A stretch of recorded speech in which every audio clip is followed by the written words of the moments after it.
আনসারকে দিয়ে যে খেলা শুরু হইলো তাতে বোঝা যায় পতিত সরকারের সেনাপতিরা এখনো সবল এবং সক্রিয়। এই আনসার কাণ্ড একটা কিন্তু ওয়েক আপ কল প্রফেসর ইউনূসের সরকারের জন্য। সরকারের সব স্তরে হাসিনার লোকজনদের না বের করে দিলে এই অনিশ্চয়তা এবং স্থবিরতা কাটবে না। আমি এটা ক্রমাগত বলে আসতেছি, সুপ্পু থেকে শুরু করে হাসিনার নিয়োগ দেওয়া ব্যক্তিদের বাইর করে না দেওয়ার ফল আমরা পাচ্ছি এবং পাইতে থাকবো। এর আগে শীর্ষ আদালতের মাধ্যমে কু করার চেষ্টা হয়েছিল, আগামীতে এই ধরনের চক্রান্ত চলতেই থাকবে। কেউ যদি মনে করে থাকেন পরাজিত ফ্যাসিস্টরা এবং তাদের প্রভু ভারত সবকিছু মেনে নিয়ে বসে থাকবে, তাহলে কিন্তু বোকার স্বর্গে বাস করিচ্ছেন। ওদের ফেলে যাওয়া জঞ্জালগুলো সমূলে সাফ করেন। ছাত্ররা আনসার কাণ্ড ব্যর্থ করে দিচ্ছে, কিন্তু ছাত্রদের ডাকতে হবে কেন? পুলিশ আছে না, বিজিবি আছে না, আর্মি আছে না? ছাত্ররা কি ছাত্রলীগ না মাস্তান যে এরা এই শেষ পিটাবে সবাইকে আর সবাই ঠান্ডা থাকবে? এটা কোনো প্রসেস হইলো? আনসার অনেক আগে থেকে প্রস্তুতি নিতেছে, আমরা সবাই জানি। আর স্বরাষ্ট্র উপদেষ্টা লেজ মলতেছে বসে বসে। ওই যে দেখেন স্বরাষ্ট্র উপদেষ্টা মালদারে দেখেন কেমনে কথা কয়। 3 উপদেষ্টা এবং অন্যান্য যারা সহকর্মী সবার সাথে আলোচনা করে আমরা একটা সিদ্ধান্ত উপনীত হয়েছি, এখন থেকে রেস্ট প্রথা থাকবে না আনসারে। আর অন্যান্য যে যাদের দাবি দাওয়াগুলি আছে ওই জন্য একটা কমিটি করে দেওয়া হচ্ছে। এই কমিটি পর্যালোচনা করে আমাদের কাছে পাঠিবে এবং তা আমরা আন্তঃমন্ত্রণালয়ে বসে একটা সিদ্ধান্ত নেব। এইটি আপনাদের কাছে আপনার এই মেসেজটা সবাইকে পৌঁছায় দেন। রেস প্রথাটা একটু কি এটা একটু ব্যাখ্যা করলে ভালো হয়।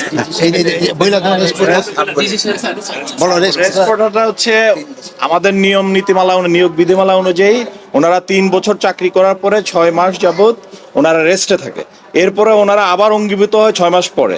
এই 6 মাস ওনাদের জীবন জীবিকাটা একটু দুর্দশার মধ্যে থাকে, সেই জন্য ওনাদের মূল সমস্যাটা ওই জায়গায়। এই জন্য আমরা সবাই মিলে একটা একমত পোষণ করি যে এই প্রথাটা যেন বাতিল করা হয় নিয়োগ বিধিমালা থেকে। সেটা আমরা কিভাবে বাতিল করা হবে সেই প্রক্রিয়াটার মাধ্যমে আমরা এটাকে রেগুলার জব হিসাবে কিভাবে করা যায় সেটা আমরা দেখেছেন কথা কিতে পারে কাঁপিচ্ছে। হ্যাঁ, কাঁপিচ্ছে কেমন করে? আমি শিওর ডরাই প্যান্ট ভিজাই ফেলছে। এরা কোন আক্কেলে স্বরাষ্ট্র উপদেষ্টা বানাইছে? শোনা যায় এরা নাকি বিএনপির রিকমেন্ডেশনে করা হয়েছে। সত্য মিথ্যা জানি না। ওই নাকি কেউ গেলেই তাকে কয় যান বিএনপি করেন বিএনপি করেন, এটা নাকি কয় ওই বিএনপির প্রতি কৃতজ্ঞতায়। যাই হোক, সত্য মিথ্যা তো জানি না। আবার অনেকে আমার কাছে উষ্মা প্রকাশ করেছে যে আমি কেন ওরে 111 কইছি। ওই নাকি ররে ফাটায় ফেলবে একেবারে, কারণ বিডিআর বিদ্রোহ নিয়ে ইন্ডিয়ারে ধরবে, ও ঠাইসা ধরবে। আপনাদের কি মনে হয় ও ইন্ডিয়ার সামনে দাঁড়ানোর হিম্মত রাখে? সব অপদার্থ উপদেষ্টা নিয়ে চলতেছে। আর এক উপদেষ্টা তৌহিদ সাহেব, উনি মায়ের বাচ্চা হবে তাই ছুটি নিয়ে নাকি আমেরিকা গেছে। এটা রক্তাক্ত বিপ্লবের পরে এই হইতেছে উপদেষ্টার অবস্থা। সাজেশন কইছে যে সমস্ত মামলা দেওয়া হইতেছে তার নাকি প্রথম পর্যায়ে পার হইতে পারবে না। তো এর দায় কার বলেন? আপনারাই বলেন। স্বরাষ্ট্র আর আইন উপদেষ্টার তো নাকি? যাই হোক, আসিফ নজরুল্লাহ এটা ব্যাখ্যা দিছে, কিন্তু এটা নিয়ে পরে আলাপ করবো। আজকে অন্য বিশাল প্রচুর আলাপ আছে, সেই জন্য আজকে এটা ধরিচ্ছি না। তো যে অভিযোগে মামলাগুলো দেওয়া হয়েছে তার বেশিরভাগ ক্ষেত্রে তো হাস্যকর। যেভাবে গ্রেপ্তার হচ্ছে অতি নাটকীয়, আর যেভাবে আদালতে তোলা হচ্ছে তার দায়িত্ব জ্ঞানহীন। আপনি যদি কোনো একজনকে অভিযুক্ত করে আদালতেই তোলেন, তারে মাইরা বিসি ফাটায় তো দিতে পারেন না, তাই না? আপনি শুরু করলেন ডিম মারা দিয়া, এটা মানা যায়। কিন্তু এখন আপনি এমন মাইর দিলেন যে বিসি ফাইটে যাবে। মাহমুদুর রহমানের উপরে কুষ্টিয়া আদালত প্রাঙ্গণে হামলা আর কালামানিকের বিসি ফাটায় দেওয়া কোনভাবে আলাদা? আসিফ নজরুল কইছে দুটো নাকি আলাদা। আলাদা না, দুটো একই জিনিস। অগ্রজ সাংবাদিক মাহমুদুর রহমান সাহেব, উনাকে আদালতে কি নির্মম ভাবে রক্তাক্ত করা হয়েছিল, তখন আপনারা সবাই কি প্রশ্নটা করেছিলেন? আপনাদের টিভি থেকে এই নিউজটা দেখাতে পেরেছিলেন? বিএনপির আইনজীবীরা এই কাজ করতেছেন কলে, এটা সবাই কইতেছে। নিজের বিবেককে প্রশ্ন করেন কাজটা ঠিক করতেছেন কিনা। মানিকের বিসি ফাটাইলে পাবলিকে খুশি হবে। আমার তো মনে হচ্ছে যে পাবলিক খুশি করার মিশনে নামিছেন উপদেষ্টারা। একজন গ্রেপ্তারকৃত অভিযুক্তকে যদি নিরাপত্তা দিতে না পারেন, তাহলে ক্যান্টনমেন্টের মধ্যে আদালত বসান। ক্যান্টনমেন্ট ছাড়া তো এখন আপনাদের কোনো গতি নাই। কিছু হইলে ক্যান্টনমেন্ট, কিছু হইলে আর্মি, তো যান ক্যান্টনমেন্টের মধ্যে যে আদালত বসান, ওইখানে নিরাপত্তা দিতে পারবেন। তো মানিকের উপরে হামলার জবাব কিন্তু প্রফেসর ইউনূসকেই দিতে হবে। আজ হোক কাল হোক, একসময় দিতে হবে। বিএনপির আইনজীবীদের কেউ এই প্রশ্ন করবে না। প্রফেসর ইউনূসকে এমন একটা বিব্রতকর প্রশ্নের মুখে ঠেলে দেওয়া কার স্বার্থে, কার উপকার করবে? মনে রাখেন, উনি যে আছেন এই জন্য ওয়েস্টকে আমাদের ব্যাপারে হোস্টাইল করতে পারতেছে না ইন্ডিয়া। উনারা আজাইরা বিব্রতকর পরিস্থিতিতে ফেলেন না, উনারা বিব্রতকর পরিস্থিতিতে ফেলবে ইন্ডিয়ান লেসপেন্সারেরা। আপনি যদি ইন্ডিয়ান লেসপেন্সারদের জন্য দেওয়া প্রভুপাদ উপাধি পাইতে চান, সেটা অবশ্য আলাদা কথা। তো প্রফেসর ইউনূসের ডিপেন্ড করলাম, এবার ওনারা এটা ধরি না, কি কন আর ধরি। স্যার আপনি যে জাউরার লগে দেখা করছেন, এই যে ইন্ডিয়ান হাই কমিশনার, আমি খুব মাইন্ড করেছি। আপনার কেউ নিশ্চয়ই বলে যে পিনাকি হুদাই মুখ খারাপ করে। হ্যাঁ দেখেছেন কি টাইটেল করেছে, দেখেছেন পত্রিকার নিউজে দেখেছেন? হ্যাঁ এই টাইটেল যদি সত্যি না হয় তাহলে আপনার দপ্তর থেকে প্রতিবাদ পাঠাবেন, আর যদি সত্য হয় তাহলে আপনাকে জবাব দিতে হবে কেন ইন্ডিয়ার কাছে আপনি সাহায্য চাইছেন। প্রণয় ভার্মার লগে আপনার দেখা করতে হবে কেন? সৌজন্য, হ্যাঁ ওই যে কইছে সৌজন্য সাক্ষাৎ, তো ও সৌজন্য দেখাইছে আপনারে স্যার? কি কন? আপনার শপথ অনুষ্ঠানেও আসছিল, আসে নাই, ওই সৌজন্যটা দেখাই নাই। এই তো জাউরের সৌজন্য বোধ, তাই না? আপনি বলেন ছাত্ররা আপনার দায়িত্ব দিছে, তো ছাত্ররা কি ভারতের সাথে কুসুম কুসুম সম্পর্ক অনুমোদন করে? করে না তো। তবে এই ছাত্রদের সম্পর্কে কিছু বলা দরকার একজন অগ্রজ হিসাবে, আর এই এই লড়াইয়ের একজন স্টেক হোল্ডার হিসেবে। আর প্রফেসর ইউনূসকে কিছু ইনসাইড স্টোরি সম্পর্কে বলা দরকার, তাইলে ওনার বক্তব্যগুলো আশা করি আরো নিখুঁত হবে। এই বিপ্লবটা স্যার ছাত্ররা শুধু একা করে নাই, ছাত্ররা লড়াইয়ের স্পিয়ার হেড ছিল, মানে যারা রাজনীতির ভাষায় বলে ভ্যানগার্ড, মানে কমিউনিস্টরা কয় আর কি ভ্যানগার্ড, বর্ষার ফলার মতো আর কি। বর্ষার ফলা কিন্তু একা কিছু না, এটা অকার্যকর অস্ত্র বা সামান্য কার্যকর অস্ত্র। আর পিসের লাঠিটাও একা কিছু না, সামান্য কার্যকর অস্ত্র, কিন্তু দুইটা একসাথে এটা কার্যকর অস্ত্র হইয়া ওঠে। তো বর্ষার ফলাটা হইতেছে ছাত্ররা, আর জনতা হইতেছে পিসের লাঠিটা। ছাত্রদের সাথে জনতাও নামছিল, ব্যাপকভাবে নামছিল। শুধু বিশ্ববিদ্যালয়ের ছাত্র না, মাদ্রাসা ছাত্রও নামছিল, শহীদ হয়েছে কাতারে কাতারে। কে নামে নাই? রিকশাওয়ালা, গার্মেন্টস ওয়ার্কার, জামাত, বিএনপি, হেফাজতের কর্মীরা, আবু সাইদকে শিবিরের সাথী তো। গত 15 বছর ধরে যারা লড়াই করছে তাদের রক্ত অশ্রু কান্নার উপরে দাঁড়ায় আছে এই লড়াই। এই লড়াই দাঁড়ায় নাই, এই লড়াই কি আকাশ থেকে পড়ছে? হঠাৎ করে বিজয় আসছে? আবু সাইদ যে বুক চিতায় দাঁড়াইছে, এই দাঁড়ানোটা প্রথম কে দাঁড়াইছে বাংলাদেশে? দেখেন তো এই ছবিটা, গার্ডিয়ানে ছাপা হয়েছিল, বিএনপি কর্মী। তারা এইভাবে অসংখ্যবার দাঁড়াইছে। মুক্তিযুদ্ধে যেভাবে আওয়ামী লীগ কুক্ষিগত করেছিল, জনতার বিজয়কে আওয়ামী বিজয় রিডিউস করছিল, সে একই কাজ কইরেন না। আওয়ামী ন্যারেটিভের পরাজয় তো দেখলেন, এবার আপনাদের এই ন্যারেটিভও কিন্তু পরাজিত হবে যদি এটারে ছাত্রদের লড়াই হিসাবে শুধুমাত্র প্রতীয়মান করেন। 5 তারিখে আর্মি গুলি চালায় নাই, চালাইতে পারতো। চালাইলে কি হইতো? প্ল্যান কি ছিল? প্রফেসর ইউনূসকে জিজ্ঞেস করেন। আমি ওনারে একটা কাজ করতে রিকোয়েস্ট করছিলাম, স্যার তো জানেন আপনি, যাতে আর্মির গুলি করা ঠেকানো যায়। উনি কাজটা করছিলেন, আপনাকে ধন্যবাদ। ওনার কাজটা সূত্র ধইরা আমার একজন বড় ভাই যিনি জাতিসংঘে কাজ করতেন, তিনি জাতিসংঘে কিছু গুরুত্বপূর্ণ ভূমিকা রাখছিলেন। জাতিসংঘের মহাসচিবের ক্ষেত্রে একটা ক্রুশিয়াল ভূমিকা ছিল। আমি প্রফেসর ইউনূসকে জানাইছিলাম যে এত কিছুর পরেও যদি আর্মি গুলি করে তাহলে প্ল্যান বি কি? আর্মির সাবেক জেনারেলরা আর্মি কনভয়ের সামনে দাঁড়াইতো। কারা কারা দাঁড়াইতো আমি আজকে নাম কইলাম না। হাসিনা যদি টিকা যাইতো তাহলে প্ল্যান সি ছিল। লড়াই এমন জায়গায় পৌঁছাইছিল যে আমরা সশস্ত্র লড়াই করলেও জিতে আসতে পারতাম, আর আমরা সেটা করতামও, আন্তর্জাতিক শক্তির সাহায্য নিয়ে করতাম, আগাইছিলামও, আর বেশি না কই। এইবার আমি একটা খুব খারাপ একটা সেন্সিটিভ প্রশ্ন করি, স্যার আপনারাও করি, ছাত্রদেরকেও করি, কিছু মনে কইরেন না প্রফেসর ইউনূস এবং ছাত্ররা। এই যে কয়েকশো পুলিশ মারা গেল, মাইরা যে টাঙ্গায় রাখা হলো, কে করছে? ছাত্ররা। আপনারা এটার ওনারশিপ নেবেন? নেবেন না তো। থানা আক্রমণ হইল একের পর এক, এমন কোন থানা নাই বাদ গেছে।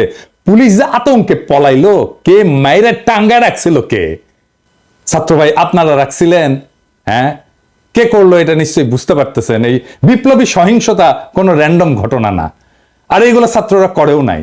কিন্তু বিপ্লবী সহিংসতার একটা ডিসাইসিভ রোল ছিল। হাসিনা না পড়লে পুলিশের পরে আমলাদের সিরিয়াল ছিল। হ্যাঁ আমি জানি, বাইচা গেছেন আপনারা।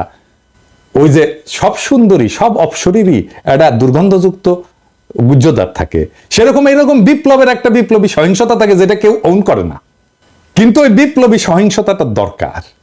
সেই জন্য আপনি বিপ্লবের পুরা গল্প কোনোদিন পাইবেন না, কারণ এই কথাটা কেউ বলবে না যে আমি এটা করেছি, কেউ বলবে না, কেউ স্বীকার করবে না, কিন্তু এটা হয়েছে।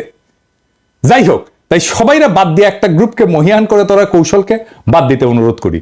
তরুণ ছাত্র নেতা এবং উপদেষ্টা পরিষদের জন্য সামনে কিন্তু বিপদ আছে। বিপদটা কি আমি একটু বলি, খুইলা বলি। ছাত্ররা একটা শক্তি, সত্য, কিন্তু ছাত্র নেতারা ডিসপোজেবল। ডিসপোজেবল কথাটা শুনে আবার মাইন্ড করেন না। ছাত্র নেতাদের শক্তি অতি ক্ষণস্থায়ী। আমিও ছাত্র নেতা ছিলাম, আমিও ঠিক 90-এর অভ্যুত্থানের নেতা ছিলাম। হাজার হাজার ছাত্রকে ডাক দিলে এক কাতারে আনতাম। এখন ওই ছাত্রদের আনতে পারবো না, কারণ তারাও ছাত্র নাই, আমিও নাই। ওদের সবার সংসার হয়েছে, রাজশাহী মেডিকেল কলেজে গেলে হ্যাঁ সাবেক ছাত্র পরে পরিচিতি পাইছে, পিনাকি ভট্টাচার্য হয়েছে, সেই জন্য হয়তো আসবে অনেকেই। কিন্তু আমি যদি আজকাল পিনাকি না হইতাম কেউ আসতো না। ছাত্রনেতার তার যে কনস্টিটিউয়েন্সি সেটাতে খুব অল্প সময় থাকে, খুবই অল্প সময় থাকে। ওই যে জায়মান অক্সিজেন বলে কথা আছে না, সামান্য সময় থাকে, ওই রকম জায়মান তার শক্তিটা।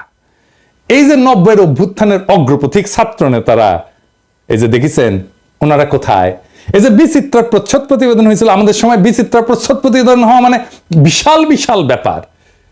বিচিত্রার প্রচ্ছদ প্রতিবেদন হয়েছিল, ওনাদের ছবি দেয়া, ওনারা কোথায়? কোথাও নাই। অথচ উনাদের কথায় তখন দেশ চলতো। এরশাদের পতনের পরে বাংলাদেশের ছাত্র নেতাদের মধ্যে 4 খলিফার চাইতে বড় ছাত্র নেতা আসে নাই। ওনাদের গত 40 বছরে কোনো বেল ছিল রাজনীতিতে? ছিল না। এখন আজকার ছাত্র নেতারা ডাকলে হাজার হাজার ছাত্র আসে। ঠিক 5 বছর পরে ওই ছাত্র ইউনিভার্সিটি থেকে বেড়ে গেলে সেই একই বাগানে আসবে নতুন কুড়ি, শুধু সেই সেদিনের মালি থাকবে না, ছাত্র রাজনীতি কফি হাউসের সেই আড্ডা, বুঝছাও, এটা থাকে না। বারবার ছাত্রদের সামনে আয় না, জনতাকে যে সামনের কাতার থেকে পিছে ঠেলে দেওয়া হইতেছে, তার সবচেয়ে বড় ভিকটিম হবে ছাত্ররাই, ছাত্র নেতারাই। তারা শক্তিহীন হইয়া পড়বে। রাজপথে ছাত্র জনতার বিপ্লবী ঐক্য হাসিনাকে পরাস্ত করছে, শুধু ছাত্ররা করে নাই। ক্ষমতা জিনিসটাকে আজকের ক্ষমতাবানদেরকে বুঝতে হবে খুব খেয়াল করে, কারণ এটা না বুঝলে আপনি ক্ষমতাকে ম্যানেজ করতে পারবেন না। কারণ ক্ষমতা খুব ডেঞ্জারাস জিনিস। আমি আপনাদেরকে বিপ্লবের একটা এক্সাম্পল দিয়ে দেখাই। ক্ষমতা কিভাবে বিপ্লবকে ধ্বংস করে দিতে পারে।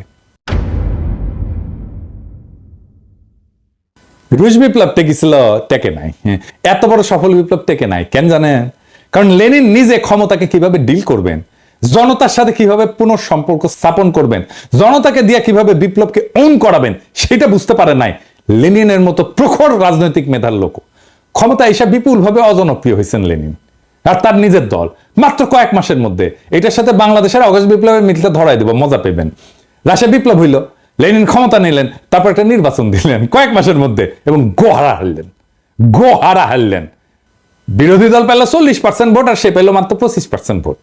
তারপর পার্লামেন্টে রেড আর্মি পাঠায় ওদেরকে পার্লামেন্ট ছাড়া করলেন। এটা হচ্ছে লেনিনের কেরামতি। সফল বিপ্লব করলো যেই দল ক্ষমতায়, তারপরে গোহারা হারলো।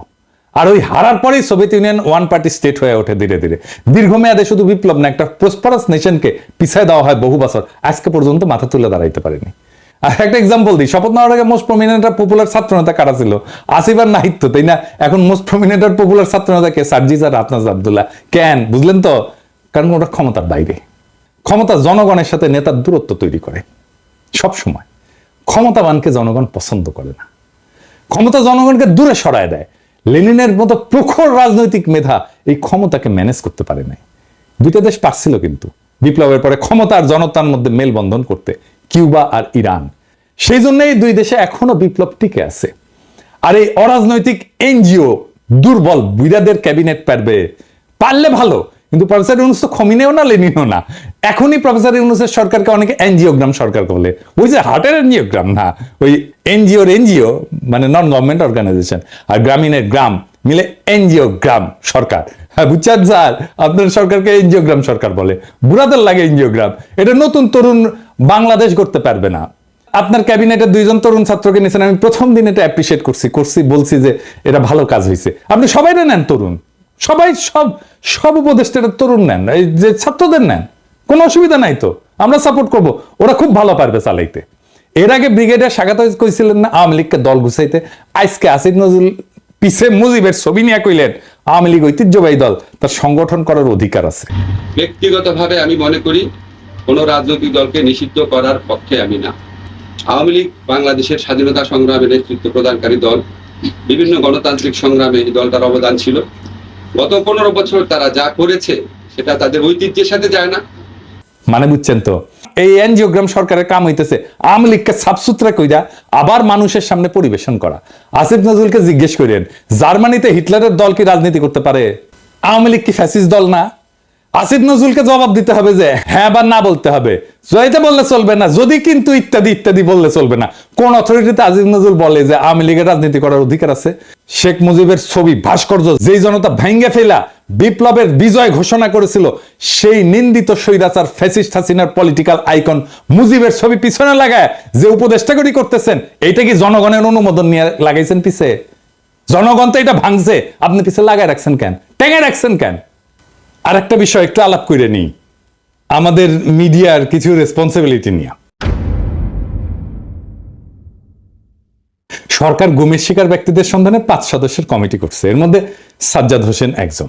তো মানবাধিকার কর্মী, এনটিভি একটা নিউজ করেছে এটা নিয়ে, এই যে দেখেন, হ্যাঁ, ওইখানে ছবি দিছে এই মালের, সাজ্জাদ হোসেনের বলে এই ছবিটা হইতেছে সুয়েটের প্রাক্তন ছাত্রলীগের প্রাক্তন সাধারণ সম্পাদক, গত 15 বছরের স্বৈরাচারের সুবিধাভোগী। তো আপনি সাজ্জাদ হোসেনকে চিনেন না? সে একজন মানবাধিকার কর্মী, আমাদের কলিগ তো, আমাদের সহকর্মী তো, তার সাথে কাজ করেছি তো। আপনি সে একজনের জায়গায় আরেকজনের ছবি দিয়ে দিবেন আর হাউকাউ লেগে যাবে বিভিন্ন জায়গায়। আমার কাছে কতজন পাঠাইছে, এই যে দেখেন এই লোক গুমের ইয়ে হয়েছে। আরে না রে ভাই, এই লোক তো হয় নাই। হুদাই আপনি কি সাংবাদিক নিয়ে রাখছেন এনটিভিতে এই সমস্ত আউল ফাউল? এডিটর সাহেব দেখান তো এনটিভির নিউজটা দেখান, আর ছবিটা দেখান, আর ওই দেখায় দেন যে এটা কার সাথে মিল আছে, কার ছবি ব্যবহার করেছে দেখায় দেন। এই কাজ করেন না। যাই হোক, আর এটা ইস্যু নিয়ে প্রফেসর ইউনূসের আমি নজর কামনা করছি। আসেন এটা আলাপ করি। হাজার হাজার আহত জনতা ছাত্র কাতরাইতেছেন। আপনি বলছিলেন না এদের চিকিৎসা ব্যবস্থা করবেন, আর তালিকা করতে পারলেন না আহত নিহতদের। আপনার উপদেষ্টাদের তো জানাই নাই কেমনে দেশ চলে, কিভাবে দেশটা ফাংশন করে, কয় হাজার আহত, 10,000, 20,000, তালিকা করতে পারেন না এতদিনে। একটা হসপিটালে তো গেছে সে, তাই না? যে কোনো হসপিটালে যে কোনো আহত রোগীর একটা আলাদা ডেটাবেস থাকে, ওটা পুলিশ কেস বলে, এটা লাল সিল দেওয়া থাকে, ইনকা করে ঠাকাস করে মেরা দেয়। তো এই পুলিশ কেসগুলোর তথ্য নিয়ে রোড ট্রাফিক অ্যাক্সিডেন্ট, সাপে কাটা আর বিষ খাওয়া, এই 3 ধরনের রোগী যদি বাদ দেন 18 জুলাই থেকে 5 আগস্টের, তাহলে আহতদের পূর্ণাঙ্গ তালিকা পেয়ে যাবেন। ওখানে ঠিকানাও থাকে, ফোন নাম্বারও থাকে।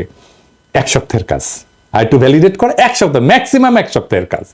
দেশ কেমনে চলে এটা জানেই না, এইগুলারে আপনি উপদেশটা বানাইছেন। তো বানাইছেন, বানান ছাত্রদের বানাইতেন, সবগুলোই ছাত্র নিতেন, খুব ভালো কাজ করবে। আমি প্রথমে 2 জন ছাত্র বানাইছিলেন উপদেশটা, আমি কইছিলাম এটা ভালো কাজ করেছেন, আর সবগুলোরে নিতেন ছাত্র, কোনো সমস্যা ছিল না তো। যাই হোক, এই আলাপে শুধু ছাত্র না, ছাত্র জনতার এই বিপ্লবের অংশগ্রহণ নিয়ে কথা বলছি। তো আমি শহীদদের নিয়ে এপিসোডে মাঝে মাঝে শেষ করতাম। আজকে আমি যারা নিয়ে কথা বলবো সে শহীদ কিনা জানি না, কিন্তু এই আন্দোলনে সে একজন নিখোঁজ ব্যক্তি।